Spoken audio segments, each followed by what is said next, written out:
വെള്ളിക്കുളങ്ങര ആനപ്പാന്തം ആദിവാസി ഉന്നതിയിലെ കാടർ കുടുംബങ്ങൾക്ക് ജൂലൈ 15 എന്നും കണ്ണീരോർമ്മയാണ്.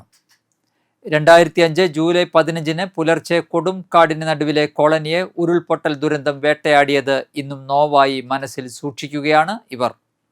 വനത്തിനുള്ളിൽ നിന്ന് കുത്തിയൊലിച്ചെത്തിയ മണ്ണും വെള്ളവും 2 ജീവനുകളാണ് അന്ന് കവർന്നെടുത്തത്. വെള്ളിക്കുളങ്ങരയ്ക്ക് കിഴക്ക് 17 കിലോമീറ്റർ അകലെ ഉൾവനത്തിലുള്ള ആനപ്പാന്തം ഉന്നതിയിൽ അന്ന് കാടർ വിഭാഗക്കാരായ 56 കുടുംബങ്ങളാണ് താമസിച്ചിരുന്നത്. കാട്ടിൽ നിന്ന് വനവിഭവങ്ങൾ ശേഖരിച്ച് ഉപജീവനം നടത്തി വന്നിരുന്ന ആദിവാസി കുടുംബങ്ങളുടെ ജീവിതം ഇരുട്ടി വെളുക്കും മുൻപേ മാറ്റിമറിച്ചത് 2005 ഉരുൾപൊട്ടലാണ്.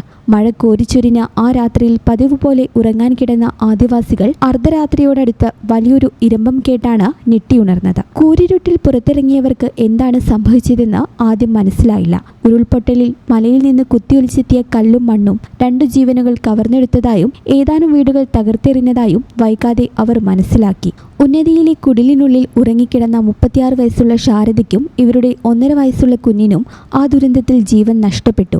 ഉൾവനത്തിലെ ഉന്നതിയിൽ അർദ്ധരാത്രിയിലുണ്ടായ ദുരന്തം പുറം ലോകമറിഞ്ഞത് പിറ്റേന്ന് നേരം വെളുത്ത ശേഷമാണ്. വെള്ളിക്കുളങ്ങര സർക്കാർ സ്കൂളിൽ തുറന്ന താൽക്കാലിക ദുരിതാശ്വാസ ക്യാമ്പിലേക്ക് പിറ്റേന്ന് തന്നെ ആദിവാസി കുടുംബങ്ങളെ മാറ്റിപ്പാർപ്പിച്ചു. ഉരുൾപൊട്ടലിനെ തുടർന്ന് സുരക്ഷിതമായ താമസത്തിന് പറ്റിയ ഇടമല്ല ഉന്നതി സ്ഥിതി ചെയ്യുന്ന ആനപ്പാന്തം പ്രദേശമെന്ന് വിദഗ്ധർ ചൂണ്ടിക്കാട്ടിയതിനെ തുടർന്ന് ഉന്നതിയിലെ ആദിവാസി കുടുംബങ്ങളെ മറ്റൊരിടത്ത് പുനരധിവസിപ്പിക്കാൻ സർക്കാർ തീരുമാനിച്ചുവെങ്കിലും ഇതിന് അനുയോജ്യമായ സ്ഥലം കണ്ടെത്താനുള്ള നടപടികൾ അനിശ്ചിതമായി വൈകി.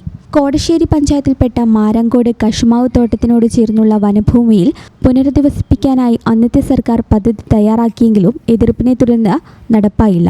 ദുരിതാശ്വാസ ക്യാമ്പിൽ നിന്ന് കാട്ടിലേക്ക് മടങ്ങിയ ആദിവാസി കുടുംബങ്ങൾ ആനപ്പാന്തത്തിന് സമീപത്തെ ചേരങ്കായം വനത്തിൽ കുടിലുകൾ കെട്ടി താമസം തുടങ്ങി.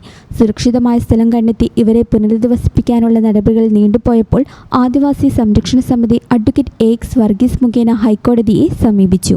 ഇതേ തുടർന്ന് ആദിവാസികളുടെ ജീവിത സാഹചര്യത്തെക്കുറിച്ചുള്ള സമഗ്രമായ റിപ്പോർട്ട് സമർപ്പിക്കാൻ ഹൈക്കോടതി അന്നത്തെ ജില്ലാ ജഡ്ജിയായിരുന്ന കെമാൽ പാഷയോട് നിർദ്ദേശിച്ചു. ഇതിന്റെ അടിസ്ഥാനത്തിൽ ജഡ്ജി കമാൽ പാഷ 3 തവണയായി ചേരങ്കായം വനത്തിലെത്തി ആദിവാസികളുടെ ദുരിത ജീവിതത്തെക്കുറിച്ചുള്ള വിശദമായ റിപ്പോർട്ട് കോടതിക്ക് നൽകി. ആദിവാസികൾക്ക് വാസയോഗ്യമായ വീടും കൃഷിഭൂമിയും മറ്റ് അടിസ്ഥാന സൗകര്യങ്ങളും നൽകി ഇവരുടെ ക്ഷേമം ഉറപ്പാക്കണമെന്ന് കോടതി സർക്കാരിന് നിർദ്ദേശം നൽകി. അന്ന് MLA ആയിരുന്ന പ്രൊഫസർ C രവീന്ദ്രനാഥന്റെ ഇടപെടലും ആനപ്പാന്തത്തെ ആദിവാസി കുടുംബങ്ങളുടെ പുനരധിവാസത്തിന് വഴിയൊരുക്കി. ചേരങ്കായം വനത്തിലെ താൽക്കാലിക കുടിലുകളിൽ 5 വർഷത്തോളം കഴിഞ്ഞ ആദിവാസി കുടുംബങ്ങളെ ഒടുവിൽ ശാസ്താംപൂവം വനപ്രദേശത്ത് വീടും ഭൂമിയും നൽകി പുനരധിവസിപ്പിക്കാൻ സർക്കാർ നടപടിയുണ്ടായി.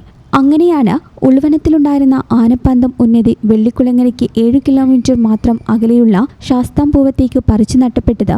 ഇങ്ങനെയാണ് ഓരോ കുടുംബത്തിനും വീടും 1/2 ഏക്കർ വീതം കൃഷിഭൂമിയും നൽകിയാണ് ശാസ്താംപൂവത്ത് പുനരധിവസിപ്പിച്ചത്. കുടിവെള്ള പദ്ധതി, വൈദ്യുതി, അംഗൻവാടി, കമ്മ്യൂണിറ്റി ഹാൾ, വനവിഭവ ശേഖരണ വിതരണം, പൊതുശ്മശാനം, എല്ലാവർക്കും വാസയോഗ്യമായ വീടുകൾ, ഉന്നതി മുതൽ വെള്ളിക്കുളങ്ങര വരെ ടൈൽ പാകിയ വനപാത തുടങ്ങിയ അടിസ്ഥാന സൗകര്യങ്ങളെല്ലാം പിന്നീട് ഘട്ടം ഘട്ടമായി ഇവിടെ ലഭ്യമാക്കുകയായിരുന്നു. വേനൽക്കാലത്തെ കുടിവെള്ളക്ഷാമം ഒഴിച്ചു നിർത്തിയാൽ കേരളത്തിലെ മികച്ച ജീവിത സാഹചര്യമുള്ള അപൂർവം ആദിവാസി ഉന്നതികളിലൊന്നായി ശാസ്താംപൂവം കാടർ ഉന്നതി ഇന്ന് മാറിയിട്ടുണ്ട്. ഉരുൾപൊട്ടൽ ദുരന്തം വന്നിട്ട് 21 വർഷം പൂർത്തിയാകുമ്പോഴും ഇന്നലെ എന്ന പോലെ ആ കറുത്ത രാത്രി ഇന്നും ഉന്നതിയിലെ മുതിർന്നവരുടെ മനസ്സിലുണ്ട്.